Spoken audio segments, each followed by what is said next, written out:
শেরপুরে নির্বাচনী জনসভায় যোগ দেবেন জামায়াতের ইসলামের আমির ডাক্তার শফিকুর রহমান। জনসভায় যোগ দেওয়ার আগে শেরপুরের শ্রীবর্দীতে নির্বাচনী সংঘর্ষে নিহত জামায়াত নেতা মাওলানা রেজাউল করিমের কবর জিয়ারত করবেন।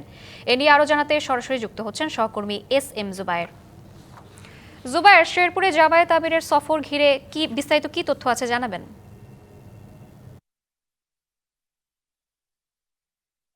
শ্রাবন্তী, আমরা দারোগালীপুর পার্কে এখানে এই জনসভায় যোগ দিবেন জামাতের আমির ডক্টর শফিকুর রহমান।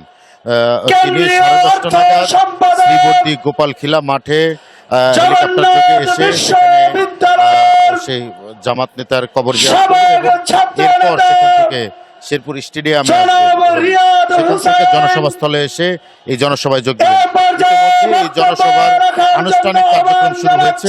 এখানে স্থানীয় নেতৃবৃন্দ বক্তব্য রাখছেন। ইতিমধ্যে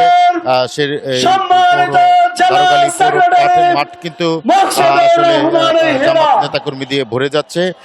খণ্ড খণ্ড মিছিল নিয়ে তারা বিভিন্ন স্থান থেকে আসছেন এবং রাস্তায় আমরা দেখছিলাম যে বেশ কিছু স্থানে জামাতের নেতাকর্মীরা নেতাকর্মীরা কিন্তু অবস্থান করছে মাওলানা ডক্টর শফিকুর রহমানকে বরণ করে নিয়ে। বিদেশ থেকে দেশে রেমিটেন্সের টাকা আসে নিরাপদে, তাই আজই আপনার আপনজনকে বলে রাখুন রেমিটেন্সের টাকা যেন শুধু নগদেই পাঠায়। আমরা স্থানীয় নেতৃবৃন্দের সাথে কথা বলেছি। তারা বলেছেন যে তারা আগামীতে কিভাবে কাজ করবে, আগামী নির্বাচন কেমন হবে ইত্যাদি বিষয়ে আসলে তারা বক্তব্য পাবে এবং আগামী যে নির্দেশনা পাবেন জামাতের আমিরের কাছ থেকে সেই নির্দেশনা অনুযায়ী তারা সামনের দিনে কাজ করবেন। এবং তারা বারবার একটি কথা বলেছেন, জেলা জামাতের আমির সহ আমরা একাধিক নেতৃবৃন্দের সাথে কথা বলেছি। তারা বারবার বলেছেন যে গত 28 তারিখে শেরপুরে যে সহিংসতার ঘটনা ঘটেছে এবং বিভিন্ন স্থানে যে সহিংসতার ঘটনা ঘটছে সেসব তারা সরকারকে শক্ত হাতে প্রতিহত করতে বলছেন এবং আগামী নির্বাচন সুষ্ঠু করতে আসলে আইন শৃঙ্খলা পরিস্থিতি দ্রুত উন্নতির কথা বলেছে।